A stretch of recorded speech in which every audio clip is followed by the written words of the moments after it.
Your game has developed since the first time you fought Demetrius, but I want to ask you mentally, like fight week, a couple days out, compare yourself now to where you were then. What's the difference? What's the change? First of all, I feel like the President of the United States here, man. You guys, I feel like Trump here today, with all these cameras and all these mics. But I think a lot has changed, and it was just a timing thing from the technical to the tactical aspect of it, to the physical aspect, to the science aspect of it, and more importantly, man, I recognize that Demetrius Johnson is a real deal. I recognize it, and you guys have heard the countdown. I've never thought that a human being could do that to me, and man, reality check. But it taught me that, hey, man, you bleed, man. But it also taught me that, hey, he bleeds too. You know, and I'm looking forward to this rematch tremendously because, man, this guy's probably going to go down as one of the best of all time. And you know, statistically speaking, he is probably the greatest of all time. He's good in wrestling, jiu-jitsu, striking, all that. But I also embrace all that. I embrace it, I accept it, and I'm looking forward to that challenge. And I'm not going to shy away from it. Are you saying the first time around you didn't give him enough respect? Maybe. I didn't. I've always respected him because of what he's done. I just think I didn't think he was at that level, at that high level, like what he was able to do with me the first time. What is it that makes him so good? I mean, we know he's well-rounded, but what is it? There's a lot of guys that have great skills that maybe even better in some areas. What is it about him that he's been able to put the streak together? It's his timing. It's his timing. I believe he has great coaches. He understands his philosophy of fighting. And a lot of it, you would have to credit his coaches. We're the same athlete, and I can do everything that he does. I can do. I think what happened is he's got time over me, or he had time over me, and just a great coach. Henry, do you feel like almost different this time with Neuroforce 1 and the camp that you had? Yeah, Neuroforce 1. It's if you guys have been keeping up with my social media, I'm adding science to my repertoire, and they help me out from stimming to recovery to actually peaking at the highest level and actually being a professional and taking it to the elite level like a guy like Michael Phelps and things of that matter. Para tus seguidores en México, tener la revancha después de 2 años, ¿qué significa para ti como peleador?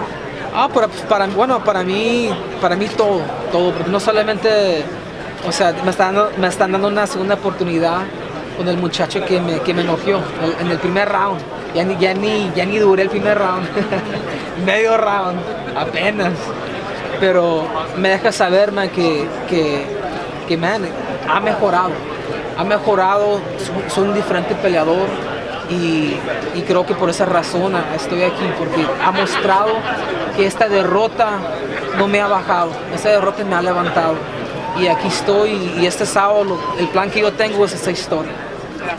Henry, do you feel like this is almost a home game for you? You did grow up, you know, you grew up kind of close to the Staples Center, and now it almost came full circle a little bit for you. Yeah, it does, man. It was actually 10 years. You know, they always introduced me as a gold medalist, and I get a lot of crap about it because I talk about it a lot, but so do people. And man, it's on August 19th when I won a gold medal, and now I'm looking to double down that gold on August 4th.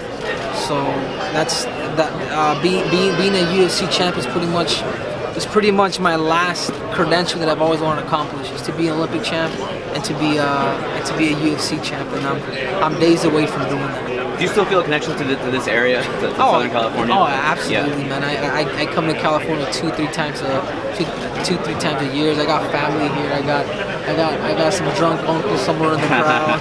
I mean, it's precious to me because it's not every day that your family gets a chance to go to Canada and watch you fight in Michigan. But you know, it's almost like it's in my backyard, man. I was born in MLK. You know, I think it's shut down, but you know, I grew up 10 miles away from the Staples Center. I mean, you're talking about super close, man. So it's dear to me, man. It hasn't came full circle because I haven't won yet, but when it does, it's you know, it came full circle. Was it a tough upbringing in that area? Yeah, back in the 80s, South Central LA, Bloods and Cribs. I mean, we had to get out of there. You know, we had to get out of there. By the time I was 5, we left California to live in Las Cruces, New Mexico for a bit, and so we went from a ghetto to another ghetto to another ghetto until eventually, you know, fighting at the Staples Center, you know, Saturday night. Do you feel like people have already kind of written you off a little bit because DJ, you know, we've always done to see him win. People are already saying, oh, you know, even on the conference call yesterday, we were like, oh, what are you gonna do next, DJ, after you beat Henry? And you're like, hold on a second, I gotta fight on Saturday. Yeah, no, absolutely, man. It's what I would say with DJ. It's like LeBron James, man. People always expect LeBron James to pull through or to always win, and people are used to that. People are used to winning.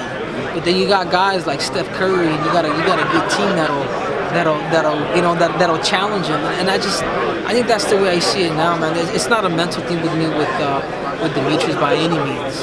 By any means, man. I've been here before plenty of times in the sport of wrestling. In the sport, plenty of times, man. So I'm a veteran when it comes to that. I may have been a green to the sport of mixed martial arts, but I'm a veteran to competition, and I get that. Do you think when you win on Saturday night, it's an instant trilogy and you got to do it again? I mean, is Demetrius a guy you have to beat twice in a row, or do you go on to other challenges?